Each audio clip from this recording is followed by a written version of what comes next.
مجھے لگ رہا ہے یا ہماری معیشت میں سمجھ رہا ہوں کہ کرنسی کرائسس کی طرف جا رہی ہے۔ اب اس کا مطلب یہ ہوتا ہے کہ وہ ممالک جو امپورٹ ڈیپینڈنٹ ہوتے ہیں، یعنی کہ درآمدات کے اوپر بہت ان کا انحصار ہوتا ہے، جیسے طور پر حکومت کو بھی اور حکومتی اداروں کو بھی بلیک میل کر رہے ہوتے ہیں کہ انٹرسٹ ریٹ نہیں بڑھنے دینا۔ انٹرسٹ ریٹ اگر یہ نہیں بڑھنے دیں گے، یعنی شرح منافع اگر یہ بڑھنے نہیں دیں گے، میں آپ کو وضاحت کے ساتھ بتا دوں، مہنگائی قابو میں نہیں آئے گی اور ڈالر کی قدر بڑھتی جائے گی۔ اب آپ نیا ٹرینڈ دیکھیں گے، ڈالر جا کے اٹکے گا، پھنسے گا ایک خاص ریٹ پر۔ ابھی بڑھ رہا ہے بائی دی وے،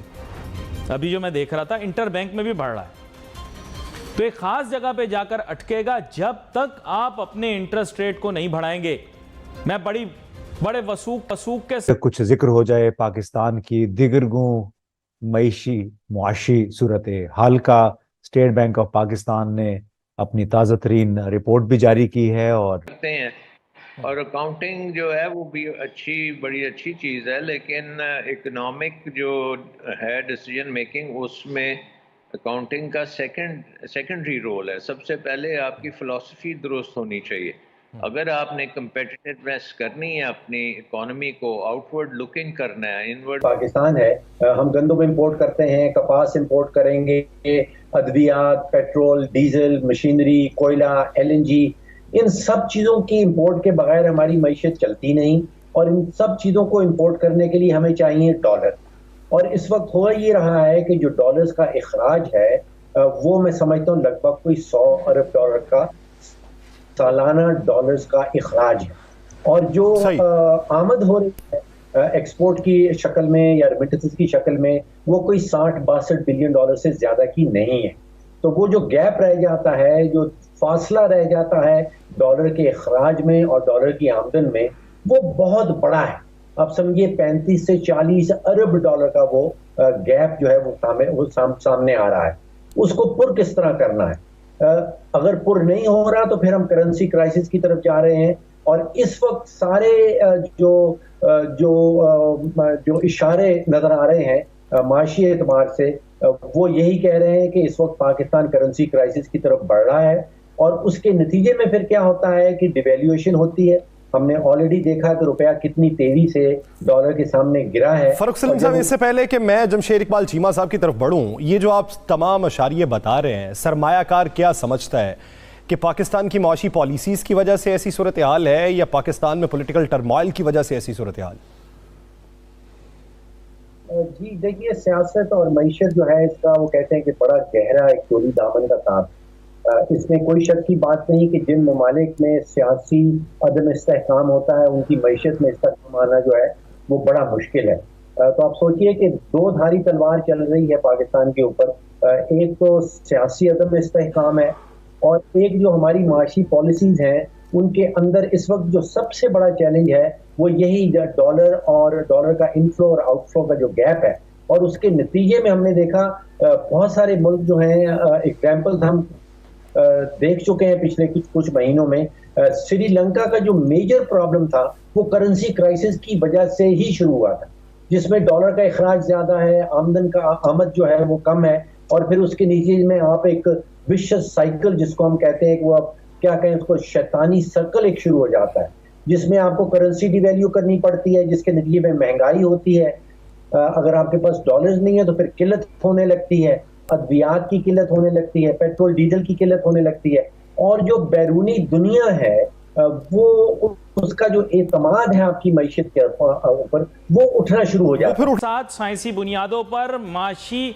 جو قواعد و ضوابط ہیں ان کے بنیاد پر آپ سے بات کر رہا ہوں۔ جب تک آپ اس ملک کا انٹرسٹ ریٹ مہنگائی کے یعنی انفلیشن ریٹ سے زیادہ نہیں بڑھائیں گے، ڈالر کی قدر میں تیزی سے اضافہ ہوگا، ملک میں غربت میں بھی اضافہ ہوگا، ملک میں بے روزگاری بڑھے گی، اور معاشی جتنے قواعد و ضوابط ہیں آپ ان کی توہین کر دیں گے۔ یہ اگر آپ نے زبردستی شرح منافع کو شرح مہنگائی سے کم رکھنے کی کوشش کی، زبردستی بلیک میل ہوئے تاجر صنعت کاروں نے، اگر آپ کو بلیک میل کیا، آپ ان کی باتوں میں آ گئے، تو آپ کو میں بتا رہا ہوں ملک کا معاشی نظام درہم برہم ہو جائے گا. اور میں باوثوق اس وجہ سے کہہ رہا ہوں کیونکہ ہر معیشت کی کتاب کے اندر فشر بہت ہی مشہور دنیا کے معیشت دان انہوں نے اصول وضع کیا تھا کہ شرح مہنگائی سے شرح منافع کا زیادہ ہونا لازم ہے. اور پاکستان جیسے ملک کے اندر تو تقریباً 4 یا 5% زیادہ ہونا چاہیے شرح مہنگائی سے زیادہ. انٹرسٹ ریٹ اس وقت موجودہ طور پر میں جیسے کہہ رہا ہوں کہ بڑا خوشائند فیصلہ ہے کہ ایک بدقسمتی ہے کہ لوگ سمجھتے ہیں کہ اکنامک فنڈامنٹلز ہماری معیشت پر اپلیکیبل نہیں ہیں، لیکن جو فنڈامنٹل تو آپ کا یہی ہے کہ جب آپ کا توازن ایکسپورٹ اور امپورٹ کا بڑھتا چلا جائے گا تو انویسٹمنٹ کو آپ کو ڈائریکٹ کرنے کی ضرورت ہے پروڈکٹیوٹی میں اور ایکسپورٹ ریلیٹڈ انڈسٹری میں. اس کے لیے ہمیں پروٹیکشن چھوڑنی پڑے گی، اور بہت سے جو ہم نے بنائے ہوئے ہیں پیٹرنیج پہ لاڈلے، ان کو ہمیں ذرا کچھ فاصلہ بڑھانا پڑے گا. اب وہ ایک سیاسی ڈیسیشن پاکستان بہت سالوں سے نہیں کر پا رہا. جو ہماری جیسے آپ نے پڑھا ہوگا اخباروں میں، ابھی ہم نے ایک کانفرنس بھی کی، جتنی پالیسیز ہیں وہ وہی پروٹیکٹڈ 4% کو مزید پروٹیکٹ کرنے کے لیے بنائی جا رہی ہیں. شرح سود میں بھی اضافہ کر دیا ہے، اور اس سے بڑے سوالات پیدا ہو رہے ہیں کہ جو بتایا جا رہا ہے خاص طور پہ جو پی ٹی آئی حکومت سے وابستہ جو معیشت دان تھے یا وزراء تھے، اور اس کے علاوہ بھی کئی لوگ یہ کہہ رہے ہیں کہ پاکستان کی معاشی صورتحال بڑی خراب ہو گئی ہے، اس سے نکلنے کا بھی کوئی راستہ نظر نہیں آ رہا ہے. اسی لیے بار بار پاکستان کے ڈیفالٹ کرنے یعنی دیوالیہ قرار دیے جانے کے خطرات اس لحاظ سے بڑھ رہے ہیں کہ اس وقت پاکستان کے زر مبادلہ کے ذخائر $8 ارب سے بھی کم رہ گئے ہیں. اس میں سے تقریباً $6.5 ارب سیف ڈپازٹ ہے سعودی عرب اور چین کا، اور یہ وہ پیسے ہیں جو کہ خرچ نہیں کیے جا سکتے. اور اس کے علاوہ پھر جو تقریباً $1.5 ارب رہ جاتا ہے تو وہ پھر ہماری پاکستان کی انرجی درآمدات یعنی تیل گیس وغیرہ کی درآمدات، اس کے لیے ہمیں کم از کم $1 ارب چاہیے ہوتا ہے ماہانہ. اس کے ساتھ 5-6 دسمبر تک پاکستان نے کوئی $1 ارب سکوک بانڈز کے لیے وہ میچور ہو رہے ہیں، اس کی ادائیگی کرنی ہے.